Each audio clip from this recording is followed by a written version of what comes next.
Hallelujah. प्रभु की स्तुति हो, परमेश्वर का धन्यवाद हो। आइए हम प्रार्थना करेंगे प्रभु के वचन में जाने से पहले। महान जीवित परमेश्वर, आपकी स्तुति करते हैं इस समय के लिए। राजाओं के राजा, प्रभुओं के प्रभु, सर्वशक्तिमान परमेश्वर, हम आपका धन्यवाद करते हैं आपकी हर एक बरकत और आशीष के लिए, और अब तक आपने संभाला उसके लिए धन्यवाद। मेरे प्रभु, जितने भाई बहन, बच्चे, बुजुर्ग, नौजवान आज की वाणी सुनते हैं, आज प्यारे परमेश्वर, सबसे पवित्र आत्मा जी अपने वचन के द्वारा बातचीत करें और सबका जीवन बदले और सबका जीवन आपको पसंद आए। प्यारे परमेश्वर, धन्यवाद मेरे प्रभु, आपकी स्तुति हो। धन्यवाद के साथ ये प्रार्थना प्रभु यीशु के नाम से मांगते हैं। प्रभु की स्तुति हो। प्रियो, परमेश्वर का धन्यवाद करते हैं आज के समय के लिए। और आज का जो विशेष चर्चा बातचीत रहेगी प्रभु की वाणी से, वो रहेगी हमारे जीवन में जब कष्ट आते हैं, संकट, मुसीबत आते हैं, उस समय शैतान कई विचार लेके आ सकता है। उन लोगों के जीवन में वो ऐसा बीज बो सकता है जो कड़वाहट पैदा करता है। जो लोग कमजोर व्यक्ति हैं उन लोगों के जीवन में, लेकिन जो लोग आत्मा में मजबूत हैं वो शैतान के हर एक तीरों का सामना कर सकते हैं विश्वास रूपी ढाल के द्वारा। तो आइए हम प्रभु के वचन में पढ़ते हैं। और ये लिखा है नीति वचन 3 अध्याय और उसका 11 और 12 वचन। यहाँ इस प्रकार लिखा है, हे मेरे प्रिय पुत्र, यहोवा की शिक्षा से मुंह न मोड़ना, और जब वह तुझे डांटे तब तू बुरा न मानना, क्योंकि यहोवा जिससे प्रेम रखता है उसको डांटता है, जैसे कि बाप उस बेटे को जिसे वह अधिक चाहता है। प्रभु की स्तुति हो। परमेश्वर के वचन में स्पष्ट यहाँ पर प्रभु का जन बताता है, हे मेरे पुत्र, यहोवा की शिक्षा से मुंह ना मोड़ना, और जब वह तुझे डांटे तब तू बुरा ना मानना। इधर डांटने के बारे में लिखा है और आगे लिखा, क्योंकि यहोवा जिससे प्रेम रखता है उसको वह डांटता है। और उदाहरण दिया गया कि वह बाप जो अपने बेटे को अधिक प्रेम करता है, जिससे अधिक चाहता है जिसको, उसको वो डांटता है। क्यों डांटता है? डांट के पीछे क्या है? शिक्षा के पीछे क्या है? प्रेम। प्रभु का वचन कहता प्रेम। जिस बच्चे को आप अधिक चाहेंगे, प्रेम करेंगे, तो आप चाहेंगे कि वो शिक्षा प्राप्त करे, वो जीवन में सुधार प्राप्त करे, उसका जीवन आगे भविष्य में गड़बड़ ना हो। तो क्या करेंगे? अगर गलत कार्य करेगा उसे डांटेंगे। अगर आपका उसके प्रति लगाव नहीं है तो आप सोचेंगे कोई बात नहीं, मुझे क्या मतलब है इस बात से, कोई कुछ करे, करता रहे। लेकिन अगर प्रेम करेंगे आप उस बात को सहन नहीं कर पाएंगे, शिक्षा देंगे। और जब आप शिक्षा देंगे, समझाएंगे या डांटेंगे भी किसी बात पर, तो क्या होगा फिर? तो शैतान अगर कमजोर व्यक्ति है, कमजोर विश्वासी है, तो शैतान डांटने वाले के प्रति आपके मन में नफरत भर सकता है। प्रभु का वचन कहता है कि जैसे एक बाप जिस बच्चे को अधिक चाहता है उसको वो क्या करता है? डांटता है, क्योंकि उसे प्रेम है। और दूसरी जगह, एक जगह और देखेंगे, इब्रानियों की पत्री एक मशहूर जगह है जहां हम सब इस वचन से अवगत हैं। लिखा वचन के अंदर इब्रानियों की पत्री 12 अध्याय और उसका 5 वचन से लिखा है, और तुम उस उपदेश को जो तुमको पुत्रों के समान दिया जाता है भूल गए हो। यहाँ पर भी शिक्षा का जिक्र आया, जैसे अभी पढ़ा हमने कि अपने पिता की शिक्षा को न भूलना, ताड़ना को न भूलना, डांट को न भूलना। लिखा वचन में कि तुम उस उपदेश को जो तुम्हें पुत्रों के समान दिया गया था भूल गए हो। हे मेरे पुत्र, प्रभु की ताड़ना को हल्की बात न जान, और जब वह तुझे घुड़के तो साहस न छोड़, क्योंकि प्रभु जिससे प्रेम करता है उसकी ताड़ना भी करता है, और जिसे पुत्र बना लेता है उसको कोड़े भी लगाता है।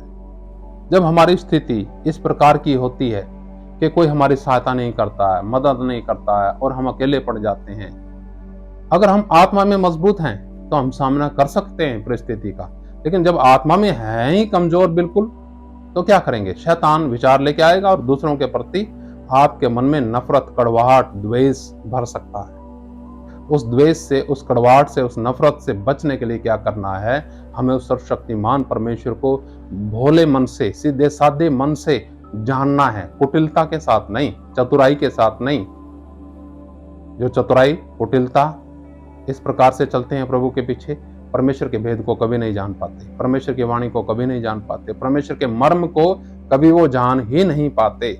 जब जिस परमेश्वर के पीछे हम चलते हैं उसका व्यवहार हमें नहीं पता, तो आने वाले समय में जब व्यवहार वो करेगा आपके साथ, तो क्या हो जाएंगे? भटक जाएंगे।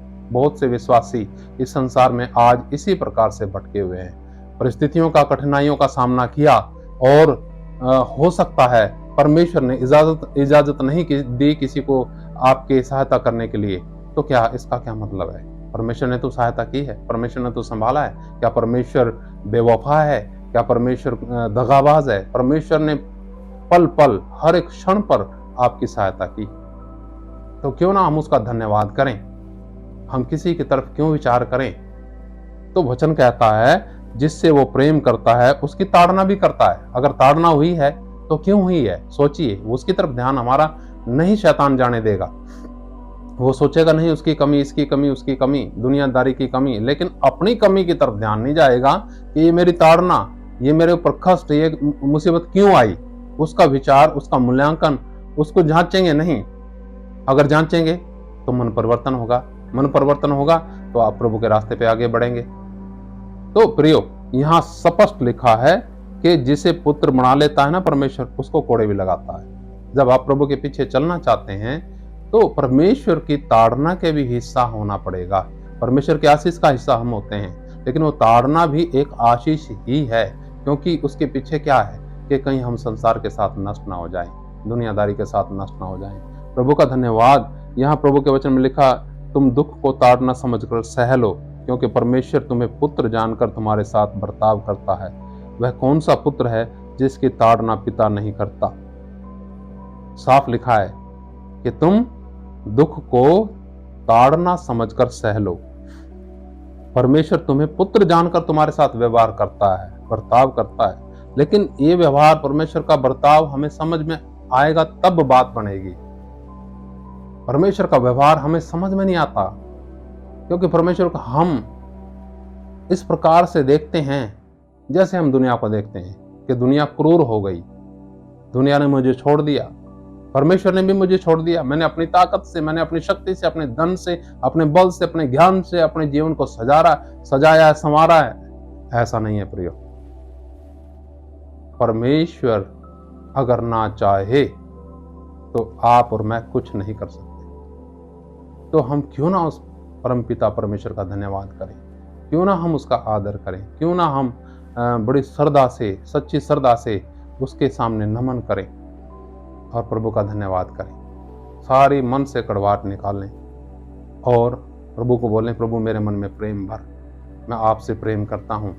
जब हम प्रभु से प्रेम करेंगे प्रियो, तो हम सारे हालातों को सहन करने के योग्य हो सकते हैं। तो आज के इस वचन को हम सब बड़े प्रार्थना के साथ सीखें, प्रार्थना के साथ समझें, क्योंकि हमारा जीवन, मनुष्य जीवन अनेक प्रकार की परिस्थितियों से गुजरता है और परमेश्वर हमारे साथ व्यवहार करता है। और जब परमेश्वर व्यवहार करता है तो हम तिलमिला उठते हैं, लेकिन वो तिलमलाहट व्यर्थ की तिलमलाहट है।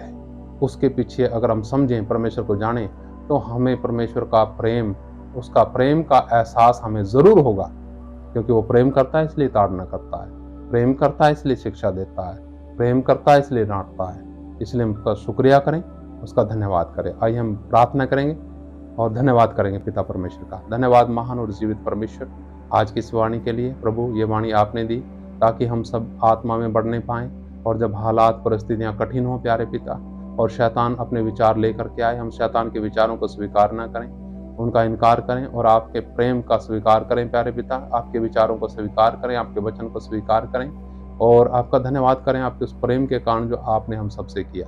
हम सब के लिए प्रभु आपने कुर्बानी दी, अपना लहू बहा दिया, अपनी पीठ पे कोड़े खाए प्यारे पिता।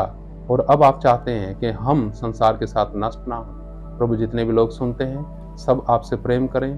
बेशक कठिन परिस्थितियों में अपना जीवन गुजारते हैं, लेकिन फिर भी प्यारे पिता हम जानते हैं उन सब में भी आपने हिम्मत दी है और संभाला है। धन्यवाद पिता, आगे भी आप सहायता कीजिए। धन्यवाद के साथ प्रार्थना प्रभु यीशु के नाम से, आमीन। हालेलुया। प्रभु का धन्यवाद हो। सबको जय मसीह की। मारना था।